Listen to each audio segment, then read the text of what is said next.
The amazing thing about King Nebuchadnezzar's dream recorded in chapter 2 of the book of Daniel is that although written about 2,600 years ago, it occurred in the future in incredible detail. This is a prophecy about the downfall and formation of the modern European nations. Through these prophecies, we will also be able to discover the dominion of Satan, the adversary of God. We will do this directly from the pages of the Bible. Chapter 2 of the book of Daniel records a dream that King Nebuchadnezzar had in the second year of his reign. Not only does it record the dream, but it also provides the interpretation. Nebuchadnezzar was one of the most famous kings of ancient Babylon. Around 603 BC, he had a dream that troubled him and made him want his advisors to interpret it. These advisors included magicians, astrologers, and sorcerers. But he not only wanted them to provide an interpretation, but also wanted them to describe the dream before interpreting it. He knew that the interpretation could be trusted if the advisors could recount his dream without him revealing it. Daniel 2:1-13.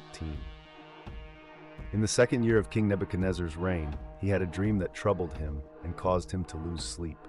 So the king summoned the magicians, enchanters, sorcerers, and Chaldeans to explain the dream to him. They came and stood before the king. The king said to them, "I have had a dream, and my spirit is troubled to know the dream." The Chaldeans spoke to the king in Aramaic, "O king, live forever. Tell your servants the dream, and we will interpret it." The king answered the Chaldeans, "The matter has gone from me. If you do not tell me the dream and its interpretation, you shall be torn limb from limb, and your houses shall be laid in ruins. But if you show the dream and its interpretation, you shall receive gifts, rewards, and great honor from me. Therefore, show me the dream and its interpretation." They answered a second time, "Let the king tell his servants the dream, and we will interpret it." The king replied, "I know with certainty you are trying to gain time because you see that the matter has gone from me. But if you do not tell me the dream, there is but one sentence for you. You have agreed to speak lying and corrupt words before me until the times change. Therefore, tell me the dream, and I shall know that you can interpret it." The Chaldeans answered the king, "There is not a man on earth who can meet the king's demand, for no great and powerful king has ever asked such a thing of any magician, enchanter, or Chaldean. The thing that the king asks is difficult, and no one can show it to the king except the gods, whose dwelling is not with flesh." Because of this, the king was angry and very furious, and commanded that all the wise men of Babylon be destroyed. So the decree was issued, and they began killing the wise men, and they sought Daniel and his companions to kill them. However, when Daniel the prophet was called to solve this problem, he prayed to God and sought understanding, knowing that God could reveal the dream and its interpretation. So here is the dream. After that, we will see the interpretation. Daniel explained, 28-35. "But there is a God in heaven who reveals secrets, and he has shown King Nebuchadnezzar what will happen in the latter days. This is your dream, and the visions in your mind while on your bed were these. As you lay on your bed, thoughts came to your mind about what would happen after this, and he who reveals secrets has made known to you what will happen. As for me, this mystery has been revealed to me, not because I have more wisdom than anyone else alive, but so that the interpretation may be made known to the king, and that you may understand the thoughts of your mind. O king, you looked, and there was a great statue. This statue, mighty and of exceeding brightness, stood before you, and its appearance was frightening. The head of this statue was of fine gold, its chest and arms of silver, its middle and thighs of bronze, its legs of iron, and its feet, partly of iron and partly of clay.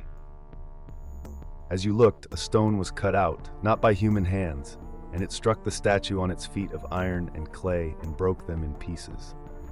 Then the iron, the clay, the bronze, the silver, and the gold were crushed all together and became like the chaff of the summer threshing floors, and the wind carried them away so that no trace of them could be found. But the stone that struck the statue became a great mountain and filled the whole earth. This is King Nebuchadnezzar's dream. From now, let's see Daniel's explanation, and then, based on the Bible and past history, we will analyze. Daniel 2:36-45.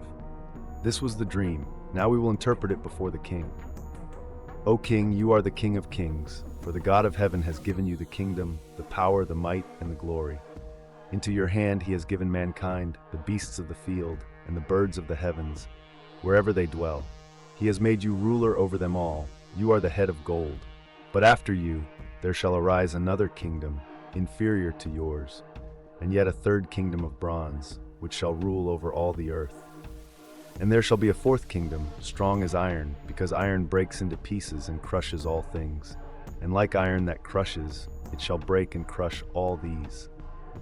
And as you saw the feet and toes, partly of potter's clay and partly of iron, it shall be a divided kingdom, but some of the strength of iron shall be in it, just as you saw iron mixed with clay.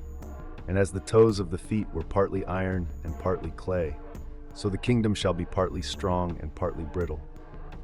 As you saw the iron mixed with soft clay, so they will mix with one another in marriage, but they will not hold together, just as iron does not mix with clay. In the days of those kings, the God of heaven will set up a kingdom that shall never be destroyed, nor shall the kingdom be left to another people. It shall break in pieces all these kingdoms and bring them to an end, and it shall stand forever, just as you saw that a stone was cut from a mountain by no human hand, and it broke in pieces the iron, the bronze, the clay, the silver, and the gold.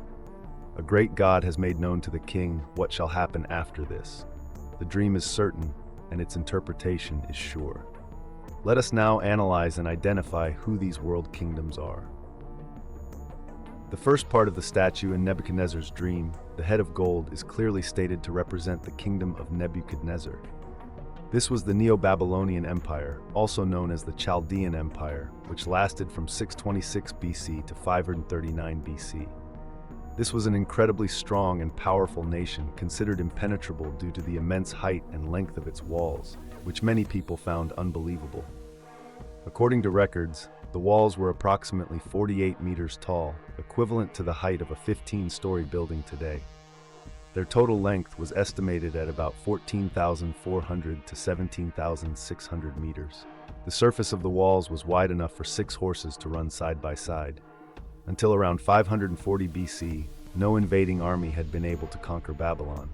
The city remained impervious to any military force. Later, however, the downfall of the Babylonian kingdom occurred in a strange and somewhat mysterious way. At the time, Cyrus, a king with ambitions to conquer neighboring kingdoms, began planning to invade Babylon. Advisors to King Nabonidus, who was then ruling Babylon, suggested that instead of waiting for Cyrus's army to lay siege to the city, it would be better to send troops out to engage him. Nabonidus, without careful consideration, decided to send his army out. As a result, Babylonian forces suffered consecutive defeats. Nabonidus fled the kingdom, leaving Babylon undefended. Consequently, Cyrus captured Babylon without encountering any resistance. This marked the transition to the second part of the statue, the chest and arms of silver, representing the next world empire to appear on the global stage. This was the Medo-Persian Empire, which ruled from 558 BC to 330 BC. This empire destroyed the mighty and fortified Babylon. We know this from both history and the Bible. The final events of the Chaldean Empire and the beginning of the Medo-Persian Empire are recorded in Daniel chapter 5, including the famous story of the writing on the wall. In verse 30, it says, "That very night Belshazzar, king of the Chaldeans, was slain, and Darius the Mede received the kingdom." We also see further references to the Medo-Persian Empire in chapter 8. There, Daniel saw in a vision a ram with 2 horns and a male goat. Verse 20 explains, "The ram that you saw, having 2 horns, they are the kings of Media and Persia." During the reign of these 2 initial empires, Daniel recorded his visions and prophecies. He served under both the Chaldean and Medo-Persian empires and compiled the book of Daniel in the mid-6th century BC. However, even after his death, the fulfillment of his prophecies continued. The third part of the statue, the bronze belly and thighs, represents the next great empire. This was the Greek Macedonian Empire, which ruled from 333 BC to 31 BC. Of course, we know this from history, but the Bible also identifies it by name in the vision of the ram and goat. It explains, the male goat is the kingdom of Greece. Verses 7 and 8 describe the transfer of power from the Medo-Persian Empire to the Greek Macedonian Empire. There was no power in the ram to withstand him, but he cast him down to the ground and trampled on him. And there was no one who could deliver the ram from his hand. In other words, the Greek Macedonian Empire would defeat and take over the Medo-Persian Empire, which is exactly what happened. The vision of the ram and goat, as well as the revelations in Daniel chapter 7, provide even more astonishing details about what happened and what would happen to the Greek Macedonian Empire, all of which were recorded hundreds of years before they occurred. The fourth part of the statue in Daniel chapter 2, the legs of iron, naturally represents the empire that would rise and overthrow the Greek Macedonian Empire. This was the Roman Empire. However, the mighty Rome would not last forever. The Bible prophesies that Rome would be divided into 10 nations. Verse 41 states, "And as you saw the feet and toes, partly of potter's clay and partly of iron, it shall be a divided kingdom, but some of the strength of iron shall be in it, as you saw the iron mixed with clay." The feet have 10 toes, so Rome would be split into 10 different nations. According to this prophecy, Rome was invaded by Germanic tribes, divided into 10 nations: England, France, Germany, Italy, Switzerland, Spain, Portugal, Heruli, Vandals, Ostrogoths, exploring history after Rome's division. Daniel 2:41-42. "As you saw the feet and toes partly of clay and partly of iron, it shall be a divided kingdom, but there will be some of the strength of iron in it, as you saw the iron mixed with clay. As the toes of the feet were partly iron and partly clay, so the kingdom shall be partly strong and partly brittle." This means that among the 10 nations, some would be as strong as iron, while others would be as weak as clay. Verse 43, "As you saw iron mixed with clay, so they will mix with one another in marriage, but they will not hold together, just as iron does not mix with clay." The iron mixed with clay would not bond, prophesying that the 10 nations split from Rome would attempt to unite but fail. Napoleon and Hitler attempted to unify Europe through war. The establishment of the European Community, EC, and later the European Union, EU, also aimed at unification. However, Europe could never fully unify because of the prophecy, "Iron does not mix with clay." This demonstrates that world history does not unfold randomly, but follows the prophecy in the Bible, according to God's will. Daniel's conclusion to King Nebuchadnezzar, verses 45-49.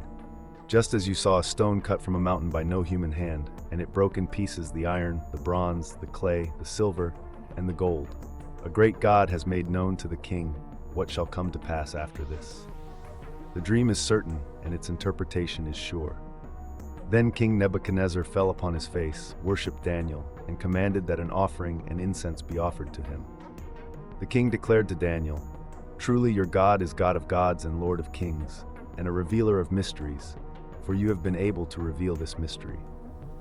The king elevated Daniel, gave him many great gifts, made him ruler over the whole province of Babylon, and chief prefect over all the wise men of Babylon. Daniel petitioned the king, and he appointed Shadrach, Meshach, and Abednego over the affairs of the province of Babylon.